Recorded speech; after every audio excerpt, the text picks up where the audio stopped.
Hello दोस्तों, आप सबका स्वागत है। आज हम देखने वाले हैं साइंस, जिसमें हमारा टॉपिक रहेगा तत्व एवं अभिक्रियाएं। ये पार्ट सेकंड है, तो शुरू करते हैं। जब हम सेब को टुकड़ों में काटते हैं तो कुछ समय बाद सतह का रंग यानी सरफेस का रंग है वो भूरा हो जाता है। यह एक है भौतिक परिवर्तन, रासायनिक परिवर्तन। भौतिक एवं रासायनिक परिवर्तन दोनों, या तो भौतिक परिवर्तन या रासायनिक परिवर्तन। तो जब हम सेब को टुकड़ों में काटते हैं तो सेब की सतह का रंग, सरफेस का रंग भूरा हो जाता है। यह एक रासायनिक परिवर्तन है। अगला क्वेश्चन, सोडियम क्लोराइड के जलीय विलयन के विद्युत अपघटन के लिए, जो सोडियम क्लोराइड का जलीय विलयन है, सोडियम क्लोराइड का जलीय विलयन है, उसके विद्युत अपघटन के लिए सही कथन छांटिए। कैथोड पर सोडियम जमा होगा, कैथोड पर हाइड्रोजन उत्पन्न होगी, एनोड पर हाइड्रोजन उत्पन्न होगी, कैथोड पर क्लोरीन उत्पन्न होगी।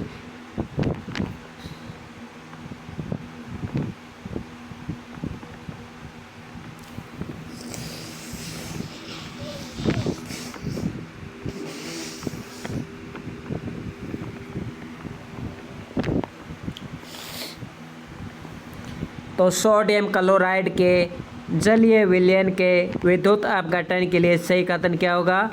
कैथोड पर हाइड्रोजन उत्पन्न होगी। अगला क्वेश्चन, निम्न में से कौन सा उत्प्रेरण का प्रकार नहीं है? ऑप्शन ए संभागीय उत्प्रेरण, ऑप्शन बी विषमांगीय उत्प्रेरण, ऑप्शन सी कृत्रिम उत्प्रेरण, ऑप्शन डी एंजाइम उत्प्रेरण।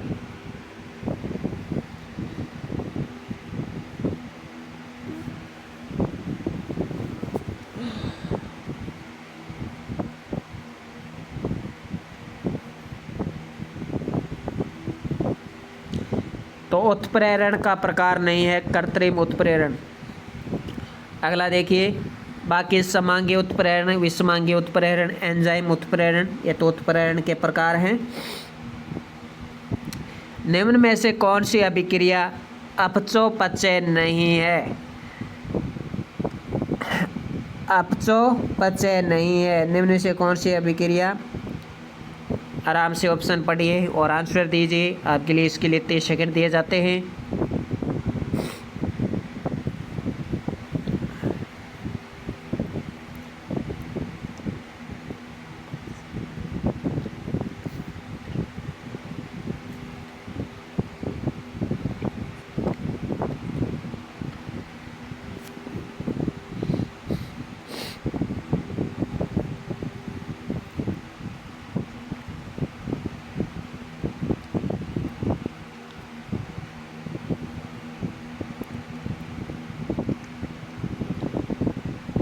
इसका सही आंसर हो जाएगा option C, BaCl2 plus Na2SO4 minus 2NaCl plus BaSO4।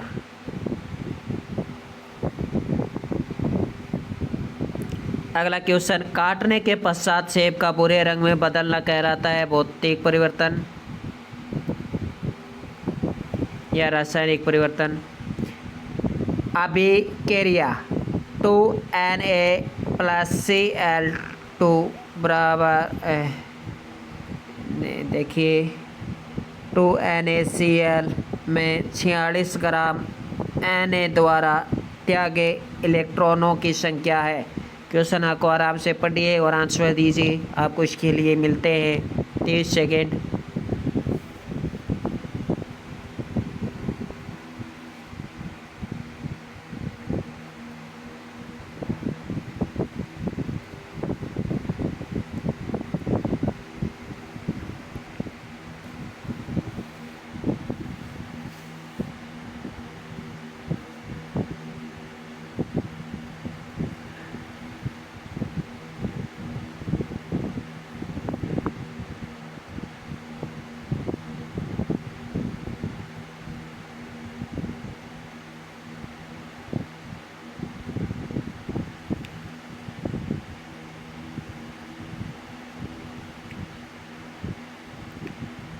इसका आंसर हो जाएगा 1.204 मल्टीप्लाई 10 24।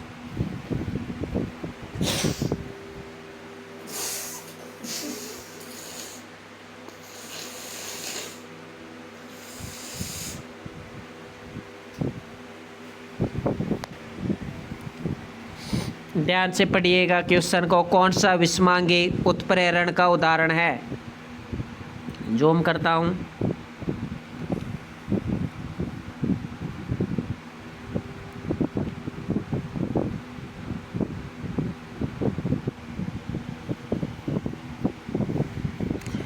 आपको इसके लिए 40 सेकंड दिए जाते हैं।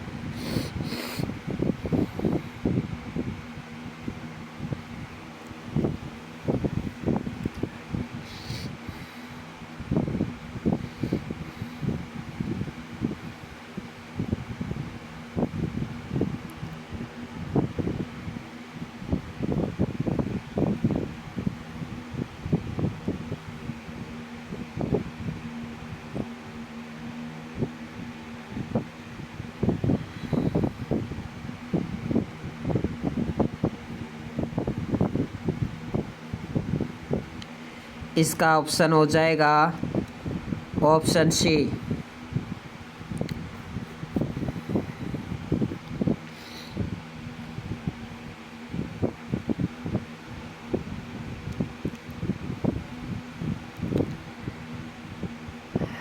अगला क्वेश्चन, उत्क्रमणीय अभिक्रिया हेतु सही कथन है। उत्क्रमणीय अभिक्रिया हेतु सही कथन है। उत्प्रेरक अगर अभिक्रिया को उत्प्रेरित करता है, उत्प्रेरक अगर आपस दोनों अभिक्रिया को समान रूप से प्रभावित करता है, उत्प्रेरक केवल पस अभिक्रिया को उत्प्रेरित करता है, उत्प्रेरक अगर अभिक्रिया की दर बढ़ाता है तथा पस अभिक्रिया की दर कम करता है।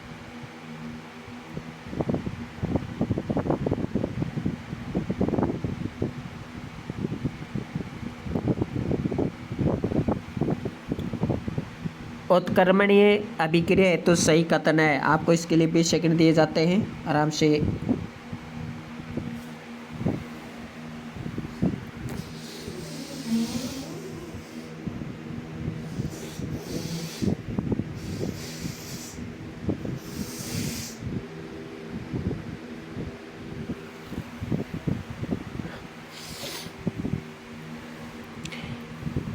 उत्प्रेरक अगर आपस दोनों अभिक्रियाओं को समान रूप से प्रभावित करता है। ऑप्शन बाय हो जाएगा इसका।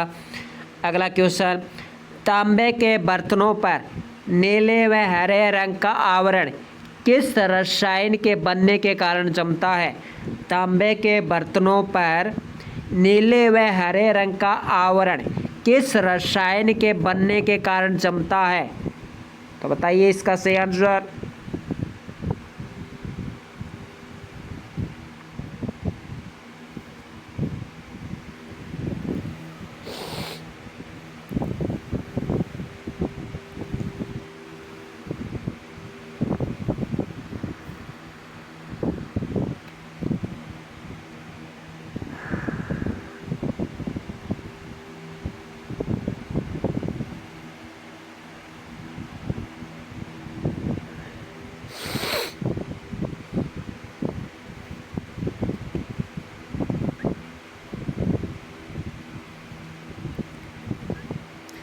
इसका ऑप्शन स हो जाएगा। अगला क्वेश्चन देखिए, पोटेशियम धातु की अधिक वायु में जलाने पर इनमें से कौन सा ऑक्साइड बनता है?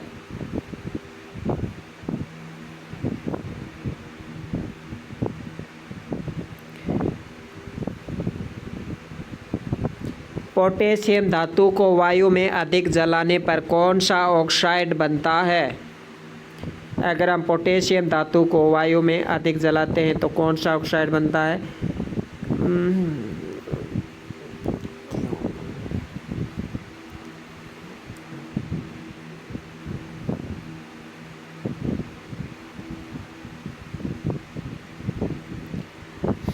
इसका आंसर हो जाएगा KO2।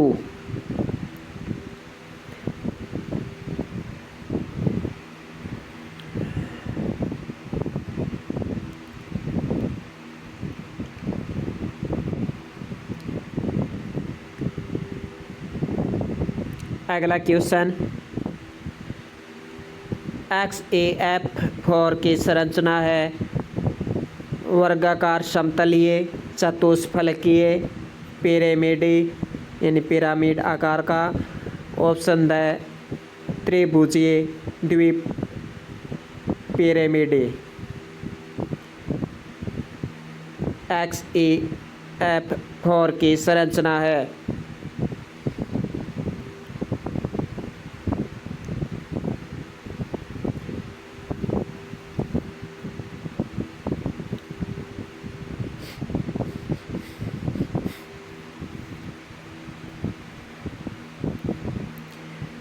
XaF4 की संरचना है वर्गाकार, समतलीय। अगला क्वेश्चन है, अच्छा क्वेश्चन है और इसी तरह के क्वेश्चन आजकल एग्जाम में देखे जाते हैं। न ज़्यादा हाई लेवल के आते हैं, न नीचे आते हैं, तो इस तरह के क्वेश्चन देखे जाते हैं। प्रोटेमियम के परमाणु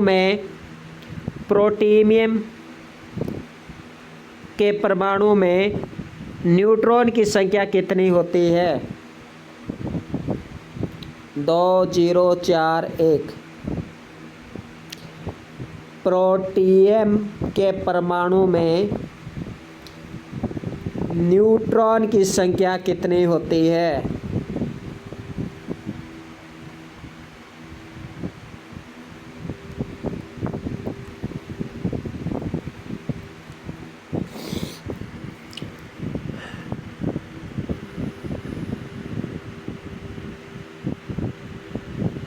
0।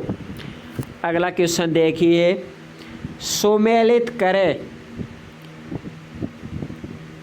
बोरॉन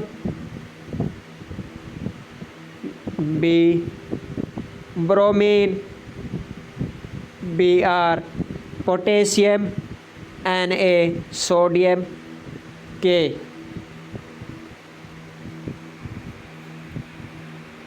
तो सबसे पहले तो हम वो देखते हैं जो हमें आते हैं। जैसे कि हमें पोटेशियम आता है, तो पोटेशियम का कर देंगे K, तो 3 का D, 3 का D। तो ऑप्शन A और C तो हम कट कर देते हैं। पोटेशियम का K, इसके बाद हमें जो आता वो देखते हैं।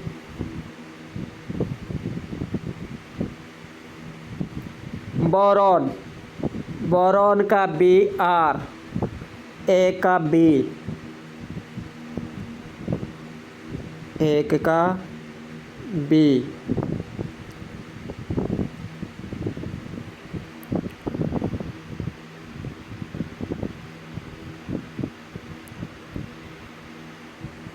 तो इसका क्या आंसर हो जाएगा? पोटेशियम का K, 3 का D, फिर एक का B। ऑप्शन बी हो जाएगा। ब्रोमीन का B हो जाएगा, B से सूचित करते हैं ब्रोमीन को। बोरॉन को Br से सूचित करते हैं। पोटेशियम K और सोडियम Na। अगला क्वेश्चन देखिए, डैश डैश डैश के द्वारा बादल बनते हैं। इसका आंसर हो जाएगा द्रवण के द्वारा बादल बनते हैं। अगला क्वेश्चन, किसी तत्व की परमाणु संख्या किससे संदर्भित की जाती है? अच्छा क्वेश्चन, किसी तत्व के परमाणु संख्या किससे संदर्भित की जाती है, किससे इंडिकेट की जाती है? ऑप्शन ए प्रोटीन की संख्या, ऑप्शन बी न्यूट्रॉन की संख्या, ऑप्शन सी प्रोटॉन और न्यूट्रॉन की संख्या, ऑप्शन डी एक अणु में परमाणु की संख्या।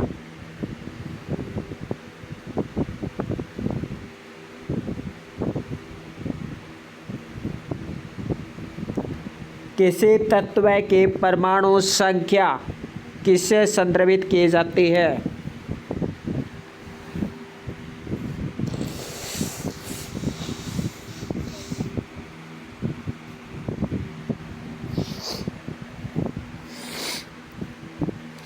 इसका आंसर हो जाएगा किसी तत्व की परमाणु संख्या प्रोटीन की संख्या से इंडिकेट की जाती है, संदर्भित की जाती है। अगला क्वेश्चन, CaCO3 की अभिक्रिया सल्फ्यूरिक अम्ल से कराने पर, बहुत ही अच्छा क्वेश्चन, बहुत ज़्यादा इम्पोर्टेंट।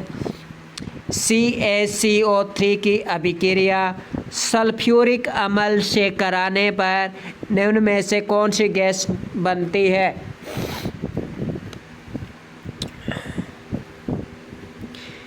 CaCO3 की अभिक्रिया सल्फ्यूरिक अम्ल से कराने पर निम्न में से कौन सी गैस निकलती है? H2S, SO2, CO2, NO2। बताइए कौन सी गैस निकलती है जब हम CaCO3 की अभिक्रिया सल्फ्यूरिक अम्ल से कराते हैं, तो कौन सी गैस निकलती है?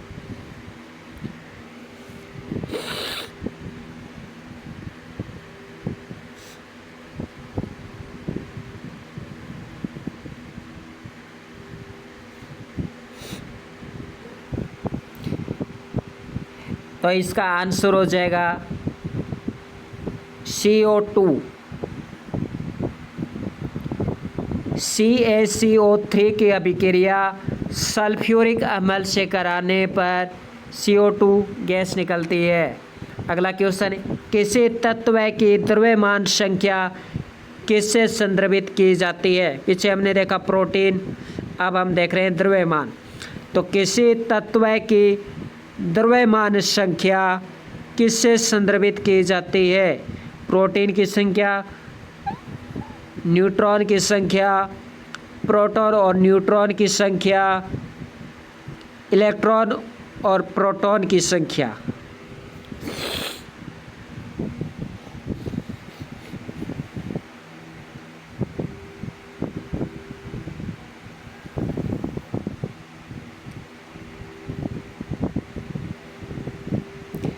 इसका आंसर हो जाएगा प्रोटॉन और न्यूट्रॉन की संख्या। तो किसी तत्व की द्रव्यमान संख्या किससे संदर्भित की जाती है? प्रोटॉन और न्यूट्रॉन की संख्या। रसायन शास्त्र में वह कौन सी वस्तु है जिसे छोटे सरल रासायनिक वस्तुओं में विभाजित नहीं किया जा सकता है तथा वह एक प्रकार के अणु से, यानी अणु के कणों से बनी होती है?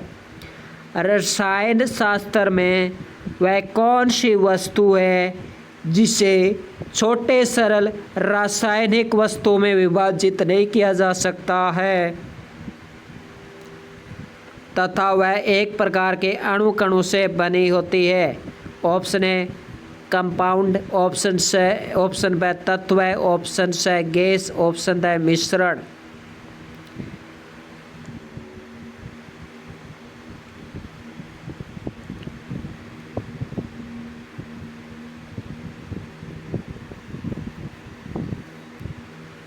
इसका आंसर हो जाएगा तत्व।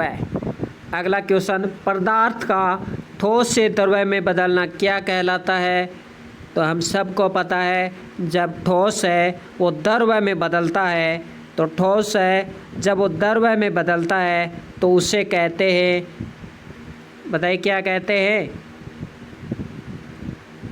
गलन। उत्प्रेरक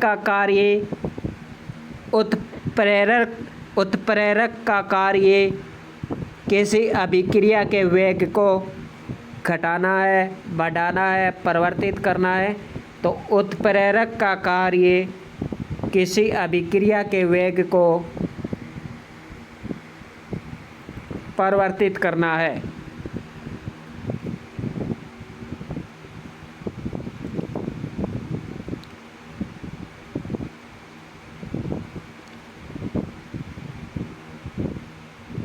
अगला क्वेश्चन, चूने के पानी में कार्बन डाइऑक्साइड गैस प्रवाहित करने पर यह दूधिया हो जाता है। पिछली बार हमने क्वेश्चन देखा था कि चूने के पानी में कार्बन डाइऑक्साइड गैस प्रवाहित चूने के पानी में कार्बन डाइऑक्साइड गैस प्रवाहित करने पर चूने का पानी किस रंग का हो जाता है, ये हमने पिछली बार देखा था। इस बार हम देख रहे हैं कि चूने के पानी में कार्बन डाइऑक्साइड गैस प्रवाहित करने पर CO2 प्रवाहित करने पर यह दूधिया हो जाता है। यह प्रक्रिया है। रासायनिक परिवर्तन। अगला क्वेश्चन, तत्व के गुण किसके द्वारा निर्धारित किए जाते हैं? जो तत्व है उसके गुण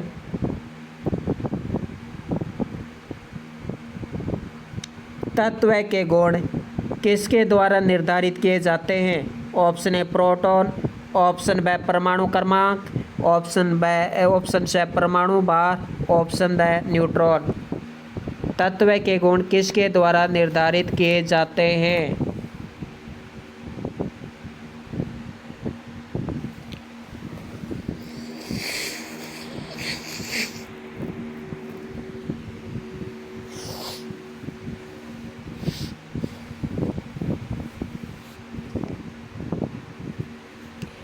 तो तत्व के गुण परमाणु क्रमांक द्वारा निर्धारित किए जाते हैं।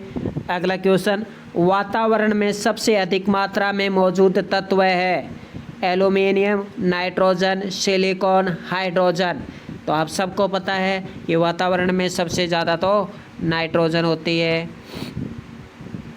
अगला क्वेश्चन, ब्रह्मांड में सबसे प्रचुर तत्व है, यानी ब्रह्मांड में सबसे ज़्यादा पाया जाने वाला तत्व है silicon, oxygen, hydrogen, carbon dioxide.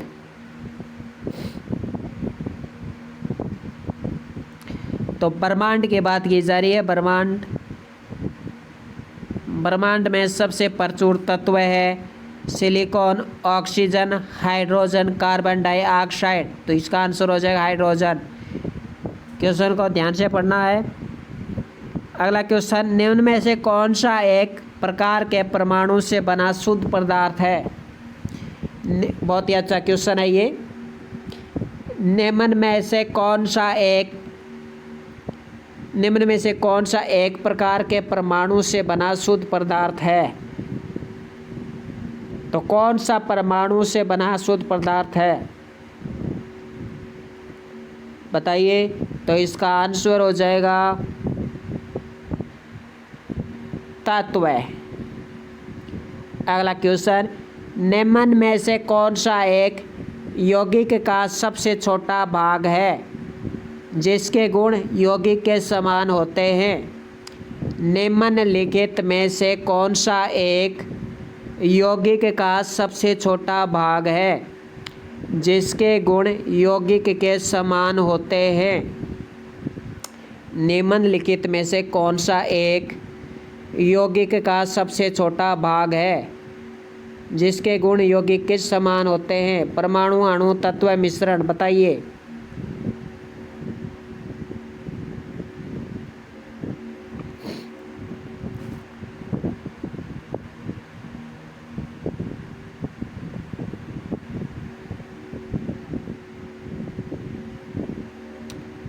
तो यहाँ पर यौगिक का सबसे छोटा भाग पूछा है।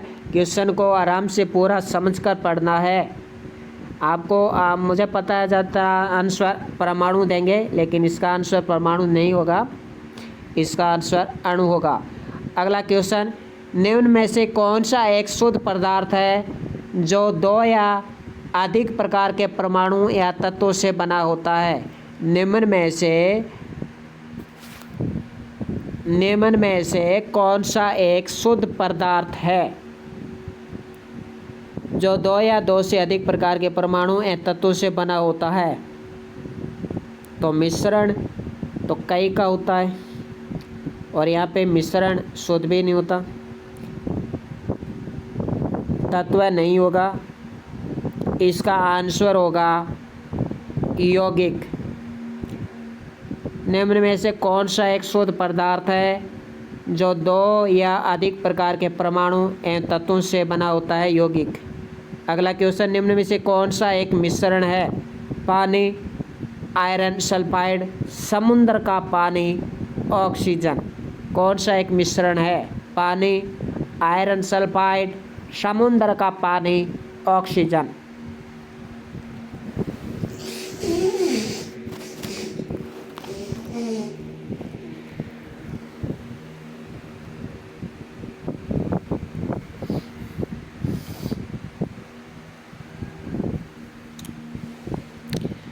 इसका सही आंसर हो जाएगा समुद्र का पानी।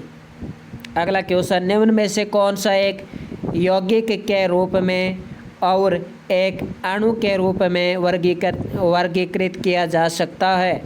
निम्नलिखित में से कौन सा एक यौगिक के रूप में और एक अणु के रूप में वर्गीकृत किया जा सकता है? किसे यौगिक के रूप में और अणु के रूप में वर्गीकृत किया जा सकता है? सोडियम, ऑक्सीजन, पानी, कच्चा तेल। निम्नलिखित में से कौन सा एक यौगिक के रूप में और एक अणु के रूप में वर्गीकृत किया जा सकता है? इसका आंसर हो जाएगा पानी। आज का लास्ट ये अगला क्वेश्चन, H2O FeS किसका प्रतिनिधित्व करते हैं?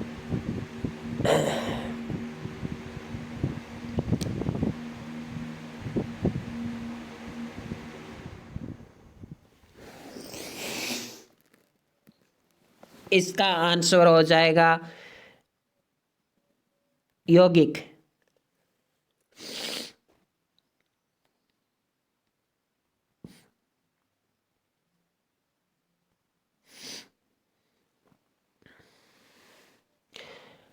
अगला क्वेश्चन, कक्ष तापमान पर दूध के खट्टा होने में शामिल है।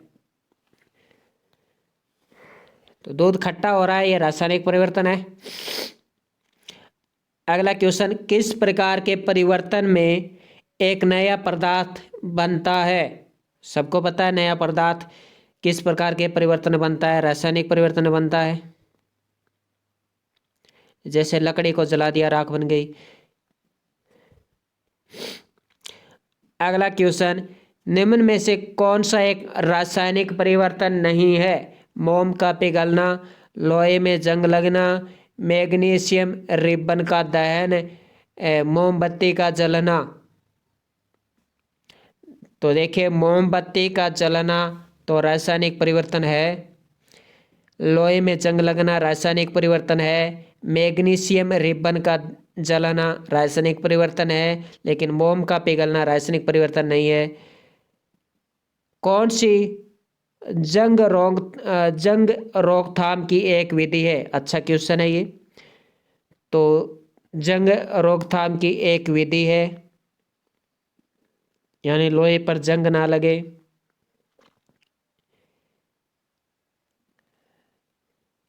इसका आंसर हो जाएगा गैल्वेनीकरण।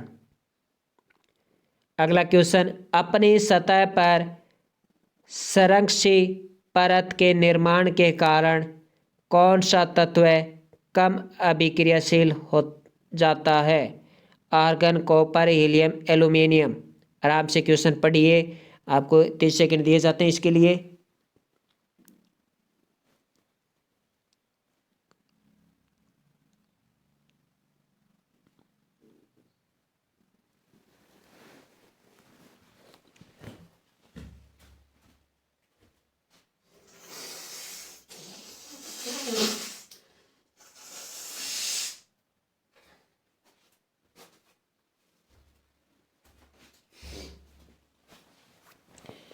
इसका आंसर होगा अपनी सतह पर संरक्षित परत के निर्माण के कारण कौन सा तत्व कम अभिक्रियाशील हो जाता है?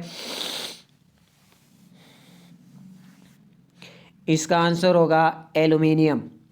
अगला क्वेश्चन, धातु जो ठंडे पानी से अभिक्रिया नहीं करती है। बहुत ही अच्छा क्वेश्चन। धातु जो ठंडे पानी से अभिक्रिया नहीं करते हैं। Caesium, potassium, magnesium, sodium.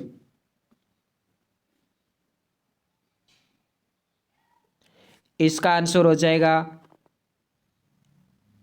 Magnesium ठंडे पानी से अभिक्रिया नहीं करती। अगला क्वेश्चन, भौतिक परिवर्तन के लिए ऐसा नाम देने का यह कारण है। तो भौतिक परिवर्तन के लिए ऐसा नाम देने का यह कारण है कि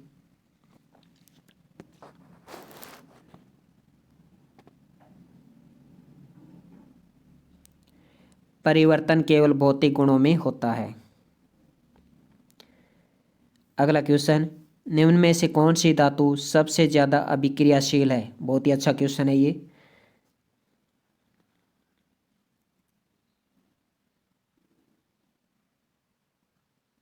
Cu, Mg, Ai, Fe। निम्न में से कौन सी धातु सबसे ज्यादा अभिक्रियाशील है?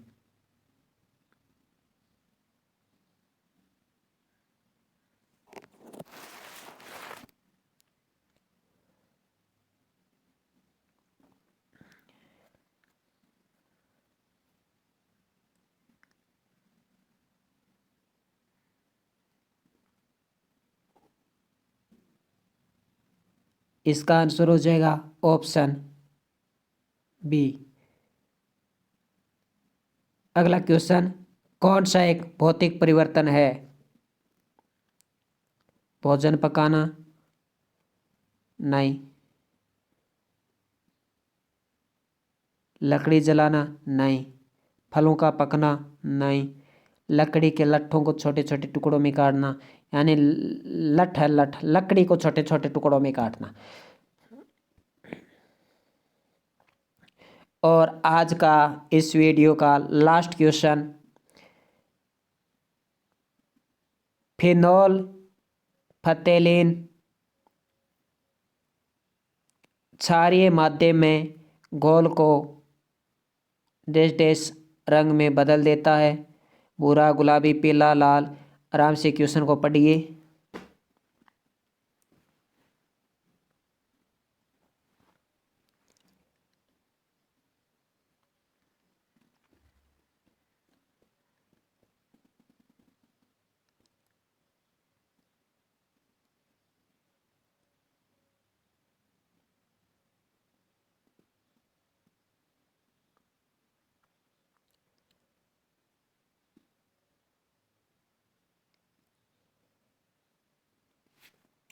आंसर हो जाए गुलाबी।